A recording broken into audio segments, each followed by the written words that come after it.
সম্মানিত বন্ধুগণ, এই যে আপনাদেরকে নিয়ে আসলাম আরও একটি নতুন ব্লগ ভিডিও দেখার জন্য। এই যে দেখতে পাচ্ছেন আমার পিছনে যে পেঁয়াজের জমি, এটা আমাদের। তো পেঁয়াজ রোপণের সময় আমরা আগাছা নিধনের জন্য পেঁয়াজে ব্যবহার করেছিলাম পেন্ডামিথালিন গ্রুপের একটি কীটনাশক, যেটি পেঁয়াজের ভাদাল সহ বিভিন্ন ঘাস নিধন করবে।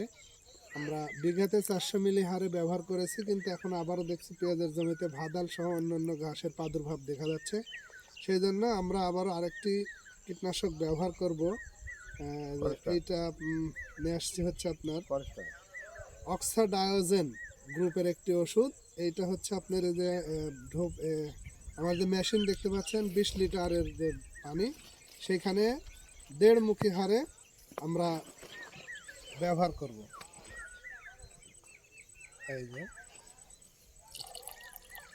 এইটা ব্যবহারের ফলে আমার জমিতে যে নতুন করে যে ঘাস আবারও বের হচ্ছে, ভাদাল সহ অন্যান্য যে কোনো ঘাস, ইনশাল্লাহ এটা ব্যবহার করলে আর ঘাসগুলো আর হবে না।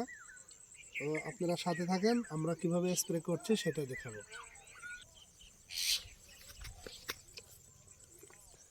এই যে বন্ধুগণ, আপনারা দেখতে পাচ্ছেন আমি এখন স্প্রে শুরু করব। তবে আপনারা যে কোনো কীটনাশক ব্যবহারের পূর্বে অবশ্যই মাস্ক ইউজ করবেন, নিজের কারণে, সতর্কতার কারণে মাস্ক পরে যে কোনো কীটনাশক ব্যবহার করবেন।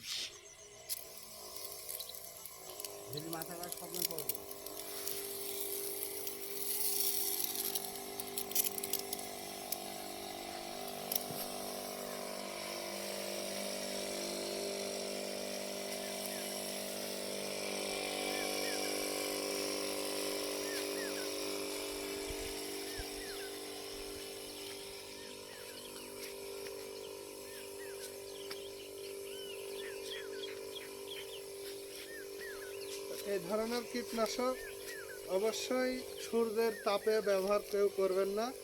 যখন সূর্যের আলো তাপ কমে যাবে, অবশ্যই প্রতিকূল আবহাওয়াতে ব্যবহার করবেন।